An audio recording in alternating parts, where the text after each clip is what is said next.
There are many predictions for December 21, 2012.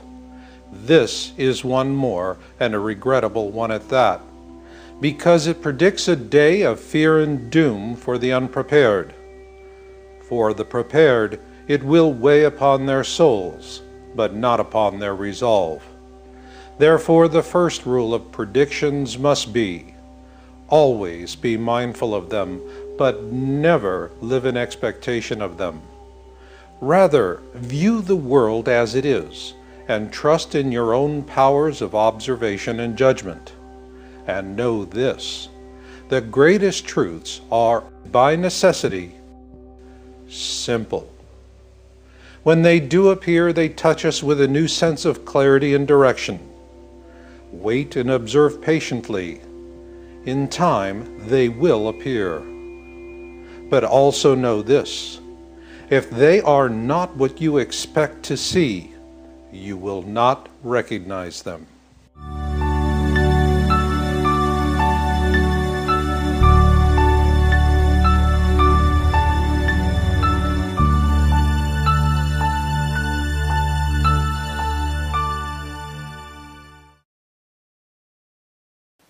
Hello, I'm Marshall Masters, publisher of Yowza.com, that's YOWUSA.com, and the author of Planet X Forecast and 2012 Survival Guide and Crossing the Cusp, Surviving the Edgar Cayce Pole Shift. When we think about December 21, 2012, we're thinking about a day that has a tremendous amount of prophecy, secular and non-secular, converging upon it. So what does that mean for us? Like the pieces of a large picture puzzle, all of this prophecy comes from a vast array of sources: biblical, folklore, prophecy, and prediction. And though we devote great energy to sorting it all out, doesn't it always seem as though we're missing a few pieces? And the worst of it is that many of these missing pieces have not been mislaid or forgotten. Rather, they've been hidden, obfuscated, or trivialized so as to prevent us from seeing the whole picture with perfect clarity. So we debate and argue, leaving many just to throw up their hands and walk away. So in essence, what we're all searching for is that one prediction that covers all the bases, from the alpha to the omega. The one that tells us what we're going to see, when we're going to see it, where we're going to see it, and what it's going to mean for us. Nonetheless, the partial picture of prophecies and predictions we now have warn us that the worst is yet to come. Catastrophic events that will surely bring life as we know it to an end. But is there one prediction with a complete picture of exactly what will happen? Yes, there is, and it was delivered to us in two parts during the month of July 2008, and I call it the 2012 Star Map of Doom.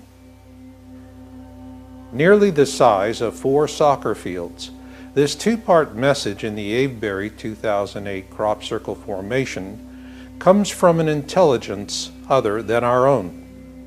It is quite clear about what we'll see and when we'll see it. It also tells us where we'll see it and what the consequences of that shall mean for us. This is because it gives us a highly detailed prediction about an object known to the ancients, one they called by many names to include Nibiru, Destroyer, Hercules, and the Red Comet, just to name a few. However, before we can explore this prediction, we must first vet the source, that being this 2008 crop circle formation. This is a crucial first step because this formation goes beyond offering a precise and rather dire prediction for our time, and of a global catastrophe that will principally unfold in the years 2013 and 2014. And if this prediction comes to pass, it will also send us another clear and unequivocal message that we've never been, nor ever shall be alone, that we have friends out there, and that we may have enemies as well. Keep this third part firmly in mind, because we'll revisit it later on in the program. But for now, suffice it to say that these potential enemies could be looking down upon us no differently than we would a farm-raised trout. That being that we humans are just another biodiversity resource to be managed and exploited. With all this in mind, you might be wondering, where did this all start for me? Well, it began with an anonymous tip, an email that arrived in my email box, and the minute I set eyes on it, I knew it was something important and that I needed to take immediate action. So I did. Thanks to that tip, I was able to capture a web page image from the complete Avebury Formation on the Crop Circle Connector site, less than 1 hour before it disappeared without a trace. Just as my anonymous tipster had warned, the page and all of the graphics associated with it just vanished. Mark Fusel and Stuart Dyke published Crop Circle Connector, and it is what I call a benchmark site. There are a lot of wonderful, wonderful crop circle sites on the internet, but a benchmark site is the one that you use to measure them with. That's Crop Circle Connector for me, and it's why I always go there first when I'm doing my research. So, given this strange disappearance, I knew that there was something afoot. Something researchers like myself see happen time and again. We simply say, the telephone rang. And when it does, trust me, it's not going to be dialing for dollars. This prompted me to post an article on the 26th of that month titled, "Are Governments Suppressing the 23 July 08 Planet X Nibiru Crop Circle in Avebury?" My goal was simple.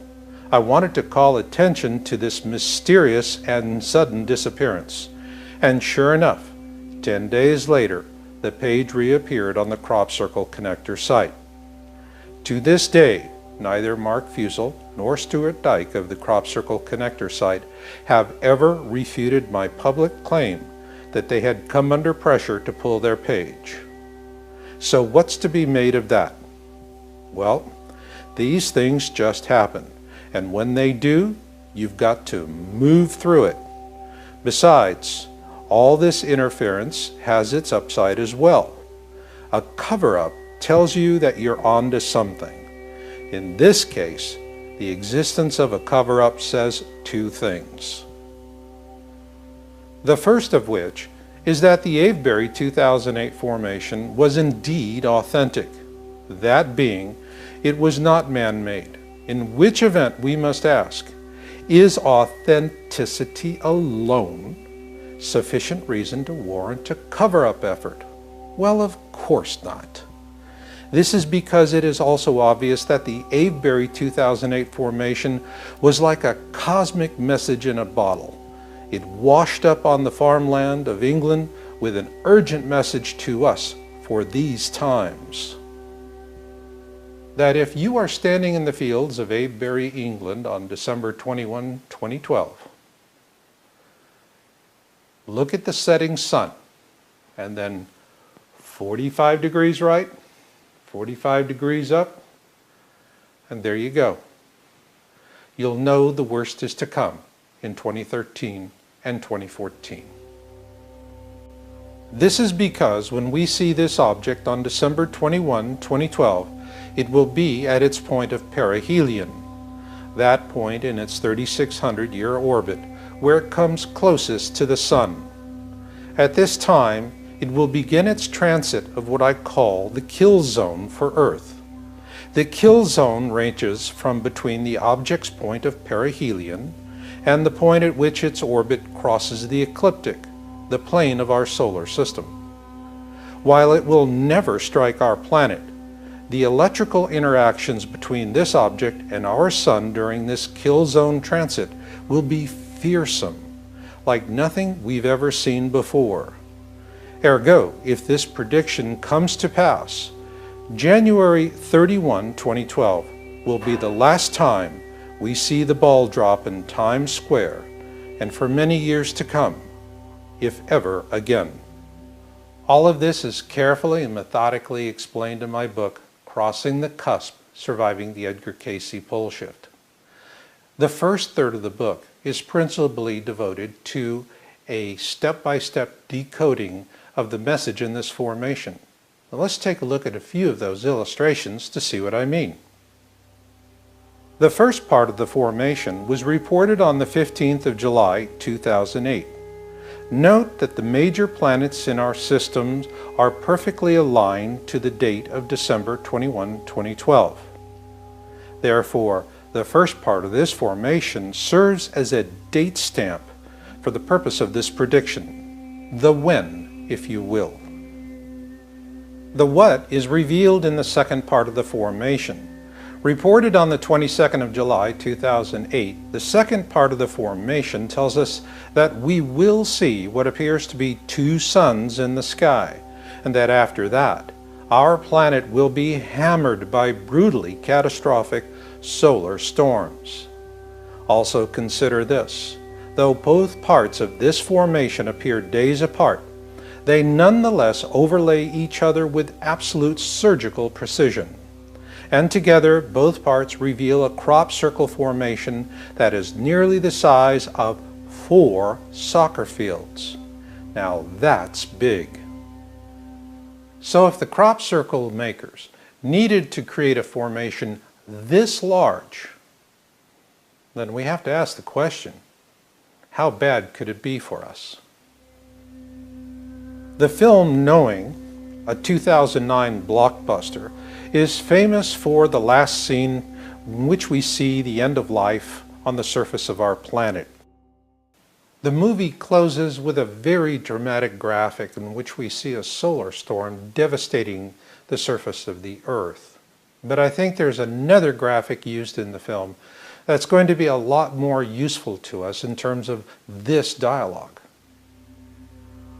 In the film, Jonathan, the character played by Nicolas Cage, is a professor of astrophysics at MIT. He uses a comparative animation to confirm his fears that an impending catastrophic solar storm is about to devastate the Earth. So if the Avebury 2008 prediction comes true, this animation pretty much sizes up what we could be looking at. And there could be other consequences as well. The Val Marineris on Mars cuts a 4,000-kilometer long gash on the surface of the planet. Comparing it with our own Grand Canyon would be unfair. With a total length of 446 kilometers, our own Grand Canyon ranks a very distant second place. So how did it get there? River water? Or was it simply a matter of being at the wrong place and at the wrong time? That's why when the stakes are as high as those shown by the Avebury formation, what we really need is to make an informed decision using boots-on-the-ground intelligence. Yes, it was time to revisit Avebury 2008 with a boots-on-the-ground look at it. But like many others, I've yet to experience the pleasure of walking in a new formation such as this. Fortunately for us, that boots-on-the-ground information is available in ample supply because Avebury 2008 was the big event of that year. So I sought out those who had actually walked the formation, crop circle enthusiasts, or croppies as they call themselves, and crop circle documentary producers. Over the years, I've had the opportunity to interview several people who have walked that formation. But the two that really stood out for me were Suzanne Taylor and Patty Greer. Both of them are documentary producers. Both of them featured Avebury 2008 in their videos. Here they are, they're excellent videos. And lucky for me, Both of these incredibly talented women agreed to be interviewed on my show, Cut to the Chase. Patty appeared on Cut to the Chase in June 2009 to discuss her video, 2012, We're Already in It, which features the Avebury 2008 formation. I have found that there's two basic ways to look at crop circles, intellect and experience. And when it comes to conveying a sense of experience to the viewer, this is where Patty Greer sets the mark. This is because her video, 2012, We're Already in It, is the closest way to experiencing a crop circle formation without ever having set foot in one. It is why this video remains an enduring favorite of those who've just begun to explore this ancient and magnificent phenomena. However, after our interview, Patty told me about something she had not included in her video. Shortly after the first part of the formation had been reported on July 15, 2008, Patty chartered an ultralight aircraft for an overflight. It's lucky for us that she kept a copy of that outtake footage because she sent me a copy of her flyover video. So now you're going to see this exclusive footage for the first time ever as we listen to a few snippets of my interview with Patty Greer when she was on Cut to the Chase, and as she describes this formation. I am a true crappie. I go in the formations every morning, first thing, crack of dawn, with the other people with dirty knees and muddy shoes. There's a variety of different people in the crop circles, but considering how big the world is, I can't believe how few of us there are. And the particular formation that you were so drawn to, I called it the Avebury Manor. Sits in a beautiful field, and when it came down, yay, it was one of the days I was flying in a little microlight plane, and I had my movie camera and my still camera, and so I've got tons of shots of the formation, which if you need it. And your formation that you loved, I was in a number of times, and one of them is my, what I call the eerie time. It was at sunset, and I had gone in it early in the day it was born, the day that they announced, oh my God, there's a huge one in the Avebury Manor. So those of us that meet early in the morning at the Silent Circle, which is the crop circle secret in the middle of this English area where they're all coming down, we kind of whisper to each other where they are, what gate you climb over, how many tram lines to the left or right, which are tractor lines. And that's how you find your way into the formation. It is really hard to find them unless you're flying. The night that it came down, we woke up the next morning and a lot of people were coming in. The farmer didn't want people to enjoy it, so he took his big tractor and he mowed two huge down lines right through the center of the formation. So flying over it, all of a sudden, it was not as pretty or as perfect, and there were plants missing. So there were these two big white lines on this gorgeous painting the very next morning. Anyway, the interesting thing is that a few days later, maybe it was a week on this one, the circle makers came back and nailed the rest of the Avebury Manor field with the biggest formation, maybe of the summer. It took up acres. And this thing took an hour to walk, and you still couldn't see it all. And from the air, when I look at them from the air, the few of them that are man-made, they look pretty shabby. The ones that are absolutely meticulous, if people are making them, those people are gifted. I think a lot of them are definitely not man-made. And what came down in that field from the air, I went, oh, damn, some kids came in, because it didn't look very perfect. But then I went into it that day, and it was out of this world. It was unbelievable inside. There was the moon and the sun and the comets. There was every single shaping of a planetary system, and you could tell when you were in it on the ground. During my conversations with Patty, she also disclosed to me that during this overflight of the formation, her ultralight pilot refused to fly directly over the formation because he was afraid that it would affect the instrumentation on his craft. Now, this is a common problem with authentic formation. Hoax formations do not interfere with aircraft instrumentation. I think that's important to keep in mind.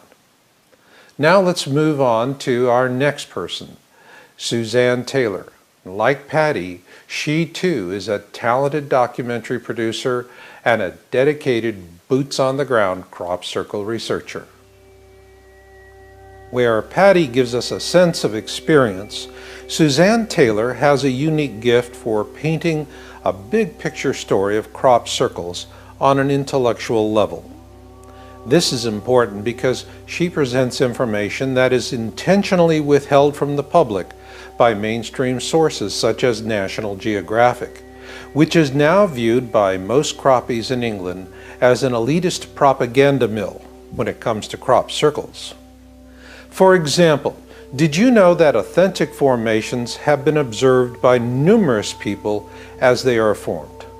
And surprisingly, it only takes about 8 seconds, according to Suzanne and Patty, who both tell us that this has been a phenomena witnessed by many. A documented fact the mainstream media refuses to report.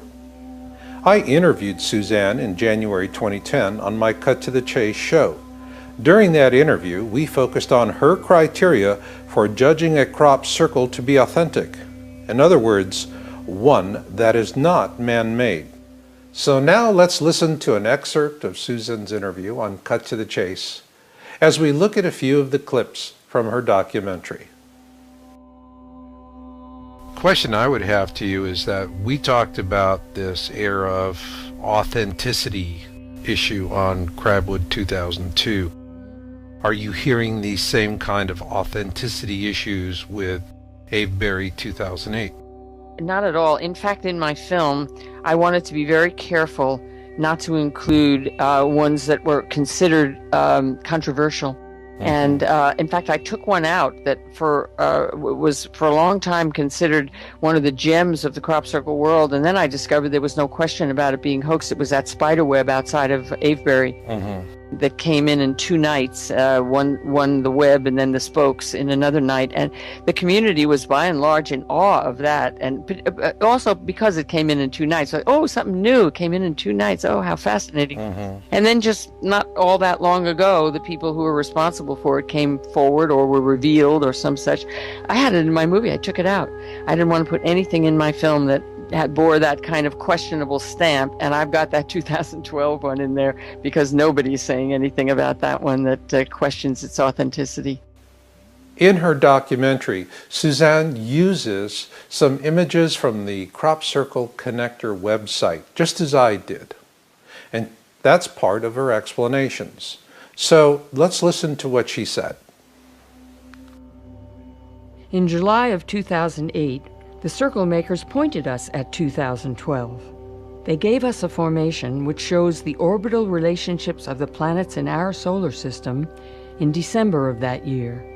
At that time, the Mayan calendar ends, and something momentous has been foretold to occur.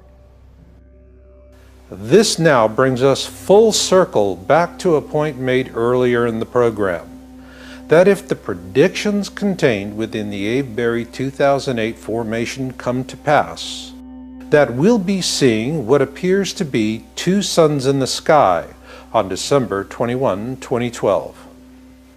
Likewise, we also know that we've never been alone, never have been, never shall be, that we have friends out there, and that we may have enemies as well. So let's focus on that third part for a moment, because if the prediction in the Avebury 2008 formation is speaking to us about Planet X, or Nibiru as it is commonly known, we must ask a simple question.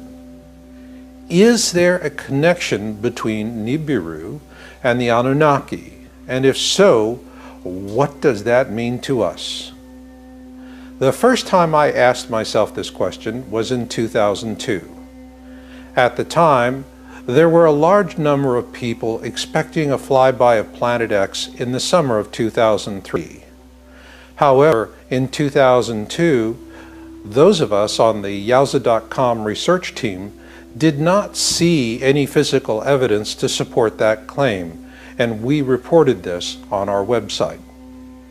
Apparently our articles caught the attention of Zecharia Sitchin, and he obtained my telephone number through a mutual friend, and called me on a Sunday morning, somewhat early, and offered to give us an exclusive interview. I was honored by the call, and of course, I accepted. The ancient Sumerian accounts of Nibiru were translated by Zecharia Sitchin into a series of books. His first, The 12th Planet, was first published in 1976 and remains a worldwide favorite and has been translated into numerous languages. This is because he makes a strong case for the existence of Nibiru.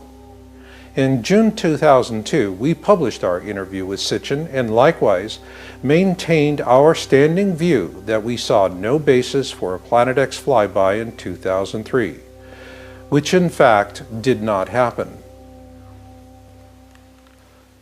This is not to say that the 2003 non-event changed our opinion about Nibiru, or Planet X if you will. It didn't change a thing.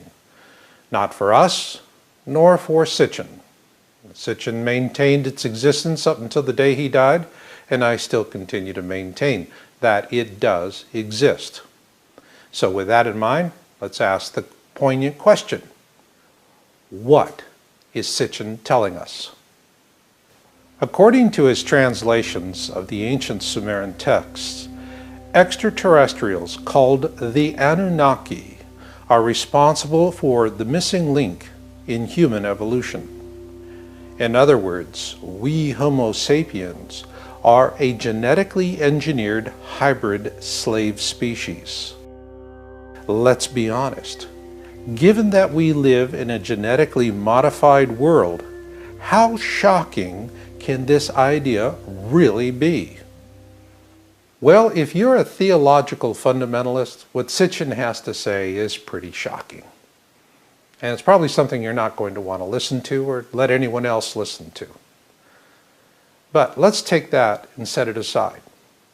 Let's focus on something else that's more relevant to what's happening in the present, that being what Zecharia Sitchin had to say about the Anunnaki and what that could mean for us as a potential future threat. This is because we Homo sapiens were created as a slave race, principally to mine gold, through a combination of Anunnaki and native human genes. And yes, it reads like a page straight out of a John Carter of Mars novel. No question about it. We proved to be very good gold miners, and to top that off, the Anunnaki took quite a liking to Earth women as well. So, how far-fetched are Sitchin's ideas? To be honest, I hadn't given it that much thought until I was seeing who was attacking Sitchin's work. And there's just primarily two types of attackers. Theological fundamentalists who are shocked by his notions and want to quash it any way possible, truth be damned. And then the others are hack writers that are looking for a little mileage, if you will, for their own published efforts on the backs of a man who passed away in 2010. So please, if there is some serious competition out there, I'd love to see it. Because after working closely with Zecharia Sitchin on that 2002 article, what I can say about the man is that he dotted his I's and crossed his T's with fastidious detail. But then there is the Anunnaki issue. If they do come back, what does history teach us to expect? Or more specifically, what could be the worst-case scenario? It will undoubtedly start with cosmic shock and awe. Then, while we're busy picking our jaws up off the ground, the Anunnaki will be snatching up all the gold and young virgins they want. When they've had their fill, they'll bug out before the worst of the solar storms hit. And by then, we'll be too busy running for cover to say thanks for dropping by. As to the gold, let them have it. As to the women, abduction is where we need to draw the line. Not as men, but as a united species. That being said, the most relevant thing about the Anunnaki to this conversation is the Anunnaki symbol itself, and how it, well, you could say, got me going on decoding Avebury 2008, but in a very, very strange way. It appeared in the fields of Avebury in 2010, an authentic crop circle formation showing the ancient Sumerian winged disc symbol for Nibiru and the Anunnaki. This winged symbol is a recurring theme in ancient folklore. This, in and of itself, is quite interesting. However, what really caught my attention was where the formation appeared. In the fields of Avebury, and just a short distance from the field in which the Avebury 2008 formation had first appeared. At that time, I viewed the locations of these two very different formations in Avebury as being coincidental. That was until I started to Google the 2010 formation. What I found surprised me. All of the top search engine links for this Anunnaki symbol formation were being redirected to a completely unrelated commentary page on the Crop Circle Connector site. On that completely unrelated commentary page, the Avebury 2010 formation was declared a hoax. This was not a prankster. This had all the hallmarks of a paid cover-up. So I contacted Mark Fusel and Stuart Dyke of the Crop Circle Connector website, laid out all the details for them. They were surprised. And so they presented my comments to the folks that were calling this formation a hoax on a pure redirect to an unrelated page. The response was nothing other than we were called a lot of names and these other folks just sulked off. It was obvious. It was a disinformation ploy, and we had blown the operation. In the process, I learned valuable lessons about disinformation tactics, which in turn led me to a vital turning point in my analysis of the Avebury 2008 formation. Prior to learning about this disinformation tactic I'd spotted with the 2010 formation, we'd mostly wasted the previous 18 months on a rather unfruitful analysis of the Avebury 2008 formation. Relying on a study group with an ever-changing mix of researchers, we tended to try and compare our results with those published on the Crop Circle Connector site and elsewhere. It was a given. The problem was, when we did that, nothing added up to our own satisfaction. Now I understood why our study group was so stymied. We were being led down rabbit holes by some rather artful disinformationalists. But as they say, every dark cloud has a silver lining, and this one reminded me of a popular saying during the Watergate scandal that forced the resignation of then President Richard Nixon. It's not the crime, it's the cover-up. As a result, I learned a really big lesson, and this helped me to, well, put the wheels back on the wagon, so to speak. Now I knew what I had to do and where I had to start doing it. That being to start over, beginning with a simple spot, as it's called, a single point of truth. Find the spot, and the dots will always connect. I first began by reviewing my group's creative analysis and excluded the comparative analysis that always seemed to cause us so much trouble. Doing that, I quickly found my spot. A Canadian engineer by the name of Richard St. Laurent had identified the legend in late 2009. A legend explains the pictorial language of the map. It gives us a sense of how to interpret what we're looking at in combination with other elements of the map. In terms of the complete formation, the star map legend Richard found was off to the side, as most legends are, and it appeared with the second part of the formation, first reported on July 22, 2008. And in late 2009, Richard had identified the legend as this small elliptical glyph. At that point, what I and my Avebury 2008 analysis group had been incapable of achieving in the previous 18 months now came all together for me in less than 18 hours, and the dots connected perfectly. That being said, the discussion of this formation only takes up the first third of my book, Crossing the Cusp, Surviving the Edgar Cayce Pole Shift.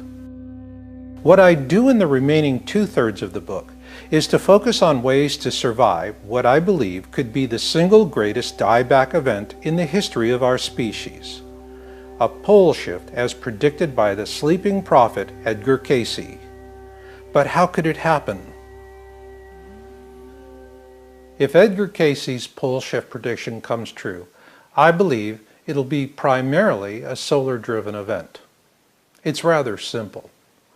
Imagine the sun as a stovetop and Earth is the tea kettle.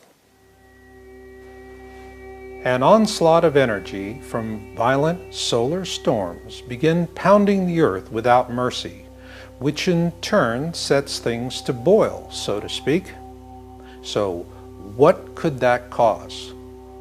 One example is the violent earthquake that drove a devastating tsunami into northern Japan on March 11, 2011. According to NASA, it shortened the length of Earth's days and shifted its axis. Granted, by just a smidgen, but nonetheless, it happened, which begs the question, what would be the consequences of a rapid-fire succession of violent earthquakes like the Japan quake? On a global basis, how many such quakes would it take in rapid succession to generate a shift in the Earth's axis in the manner predicted by Edgar Cayce? Yes, this is a dark question, but one that forces clarity into the conversation. That being, do we just sit here and take it, or is there something else we can do? Yes, there is something else we certainly can do.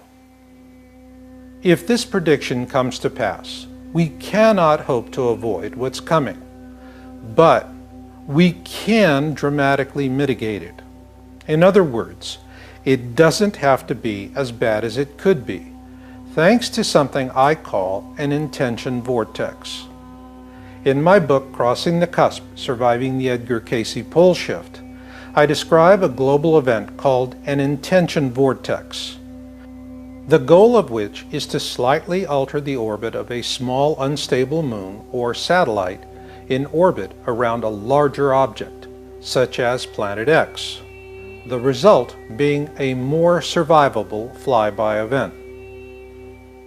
To make it work will require a global cooperation between scientists, spiritualists, media, and computer networking specialists using present-day technologies. Physicists will tell you an intention vortex is possible, though they hasten to add it would be a theoretical long shot. But on the other hand, if our backs are up against the wall, we have everything to gain and nothing to lose. This is why I wrote this chapter much like a pro forma business plan, including a global topology of who's doing what, why, where, when, and how. This is because for the first time in our species, we do possess the talent and technologies necessary for such a bold effort. And this brings us full circle to a point I made at the beginning of this program, that the first rule of predictions must be, always be mindful of them, but never live in expectation of them. With regards to the Avebury 2008 formation, this does not mean you do not have to prepare. It means prepare in a cool-headed manner. So what if it turns out that the two suns in the sky prediction of the Avebury 2008 formation never happens? Well then, I'll have the sincere pleasure of hearing the world laugh at my expense, because this is one prediction that no sane person would ever want to see come to pass. On the other hand, if this prediction does come to pass, and we do see what appears to be two suns in the sky on December 21, 2012, those who are prepared will see it with a profound sense of sadness. Conversely, those who are not prepared will experience a fearful sense of doom. And this brings us down to what December 21, 2012 is really all about. In a word, choice. And to that I say, may each and every one of us choose wisely. And I'll leave it on that note. So until the next time we meet, remember Marshall's motto: destiny comes to those who listen and fate finds the rest. So learn what you can learn, do what you can do, and never give up hope. This is Marshall, and I'll catch you on the backside.